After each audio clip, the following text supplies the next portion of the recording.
जय श्री राम। नमस्ते मित्रों, श्री रामेश्वर ज्ञान ज्योति में आपका स्वागत है।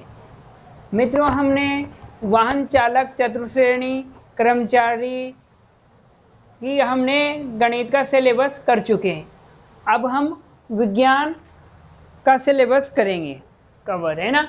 तो आज का टॉपिक रहेगा मित्रों, ये फर्स्ट टॉपिक रहेगा भौतिक एवं रासायनिक परिवर्तन। भौतिक परिवर्तन और रासायनिक परिवर्तन क्या होता है। तो भौतिक परिवर्तन, पहले हम भौतिक परिवर्तन को जानते हैं कि भौतिक परिवर्तन क्या होता है। पदार्थों का वह परिवर्तन जिसमें केवल पदार्थ की भौतिक अवस्था में परिवर्तन होता है, रासायनिक गुणों में कोई भी परिवर्तन नहीं होता है, तथा परिवर्तन करने में लगाई गई भौतिक राशियां ताप और दाब को हटा दिया जाता है तो वह पुनः आरंभिक अवस्था में आ जाता है। तो इस प्रकार के परिवर्तन को क्या कहते हैं? भौतिक परिवर्तन कहते हैं। अब इन भौतिक परिवर्तन के गुण जानते हैं। ये भौतिक परिवर्तन क्या होता है? यह अस्थायी होता है ना। अस्थायी होता है, उत्क्रमणीय होता है।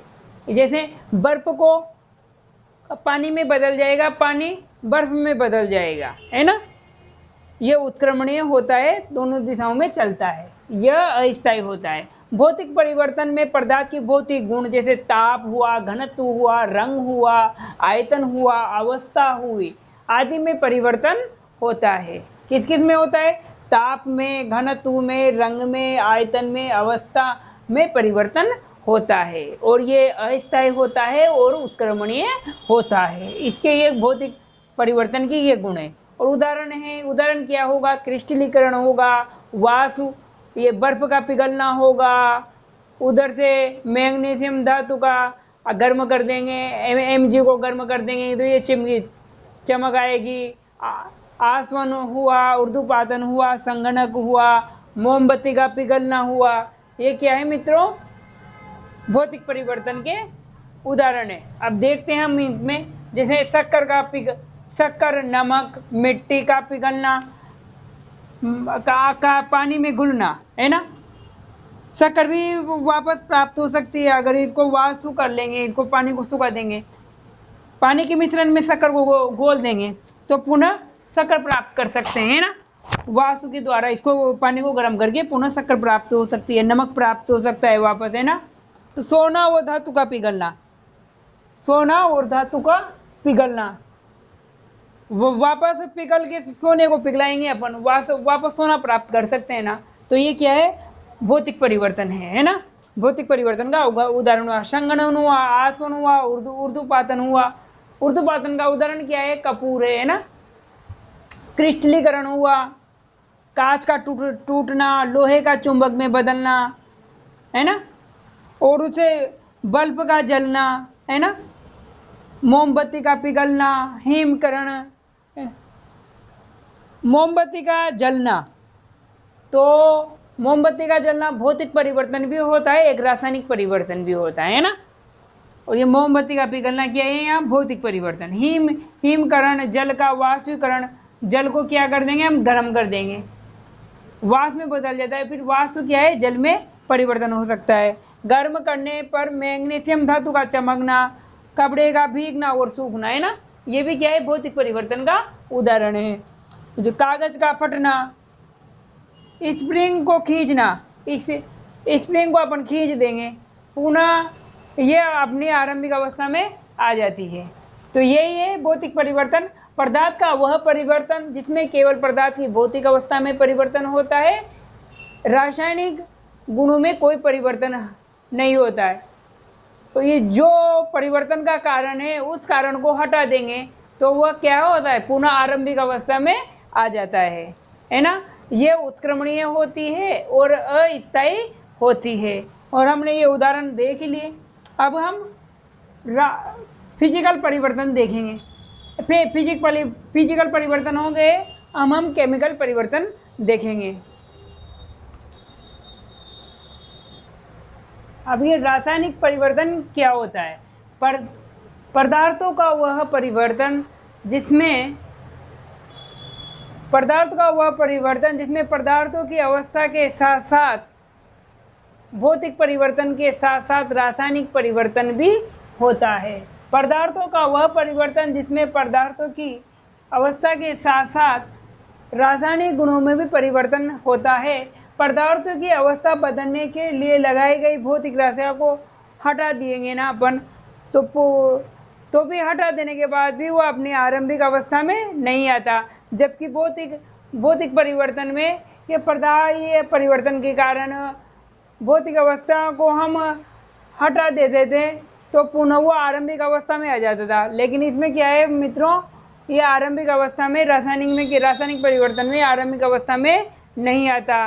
वह तो होती थी उत्क्रमणी, ये होती है अनुत्क्रमणी। वह भौतिक परिवर्तन होता था अस्थायी, जबकि ये होता है स्थायी, है ना।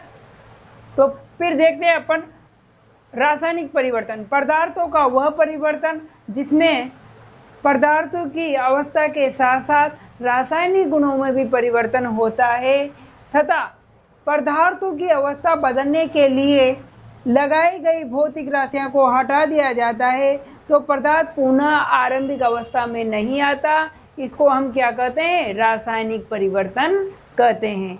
अब इनके गुण देखते हैं। ये स्थायी होती है और अनुत्क्रमणीय होती है। यह स्थायी होती है और अनुत्क्रमणीय होती है। रासायनिक परिवर्तन के पदार्थ की भौतिक अवस्था के साथ साथ इसमें क्या होता है? भौतिक अवस्था तो बदलती है और रासायनिक गुणों में भी परिवर्तन होता है ना। रासायनिक गुण भी बदलते हैं। इसके उदाहरण क्या है? दूध का फटना, जंग लगना, किण्वन, प्रकाश संश्लेषण की क्रिया, मोमबत्ती के मोम का जलना, ये क्या है? रासायनिक परिवर्तन। अब हम एक एक को देखते हैं। अवक्षेपण हो गया, दहन हो गया, किण्वन हो गया, शोषण एवं किण्वन, पेट्रोल डीजल आदि का जलना। हम पेट्रोल गाड़ी मोटरसाइकिल ये में कारों में डीजल पेट्रोल का प्रयोग करते हैं तो पुनः हम उसको नहीं प्राप्त कर सकते हैं ना, नहीं कर सकते हैं ना। तो ये क्या है? केमिकल चेंज है। दूध का फटना, दूध फट जाता है तो पुनः उसको दूध बना सकते हैं क्या? नहीं बना सकते। रक्त का धक्का जमना, सेव का काटने पर भूरा पड़ना। हम जब सेव को काट देते हैं तो भूरा रंग पड़ जाता है ना, तो ये क्या है? रासायनिक परिवर्तन है ना। भोजन का पचना भी क्या है? रासायनिक परिवर्तन है। लकड़ी का जलना, हम लकड़ी को जला देंगे तो पुनः उस राख से हम लकड़ी प्राप्त कर सकते हैं या नहीं कर सकते, तो ये क्या होगा? रासायनिक परिवर्तन। दूध से दही का बनना, दूध से तो दही बन सकता है लेकिन दही से दूध नहीं बन सकता, तो क्या है ये? रासायनिक परिवर्तन। कच्चे फलों का पकना, कच्चे फल पक जाते हैं तो क्या पके हुए फल कच्चे बन सकते हैं या नहीं बन सकते, तो ये भी क्या होगा? रासायनिक परिवर्तन। सब्जियों का मुलायम होना भी क्या है? रासायनिक परिवर्तन। तथा मोमबत्ती के मोम का जलना, ये क्या है? रासायनिक परिवर्तन। प्रकाश संश्लेषण, पानी का जलीय अपघटन, ये क्या है? रासायनिक परिवर्तन। खमीर का बनना, लोहे का जंग लगना, ये क्या है मित्रों? रासायनिक परिवर्तन। यह पुनः प्राप्त नहीं हो सकते, जबकि भौतिक परिवर्तन में पुनः प्राप्त हो सकते हैं। ये भौतिक परिवर्तन अस्थायी होते हैं, रासायनिक परिवर्तन स्थायी होते हैं। भौतिक परिवर्तन उत्क्रमणीय होते हैं और ये रासायनिक परिवर्तन अनुत्क्रमणीय होते हैं। मित्रों, आपको भौतिक परिवर्तन और रासायनिक परिवर्तन समझ में आया कि नहीं आया? मित्रों, आपको ये लेक्चर अच्छा लगा हो तो वीडियो को लाइक कीजिए। श्री रामेश्वर ज्ञान ज्योति यूट्यूब चैनल को सब्सक्राइब कीजिए और अपने मित्रों को भी ये वीडियो शेयर कीजिए। जय श्री राम, धन्यवाद, राधे राधे।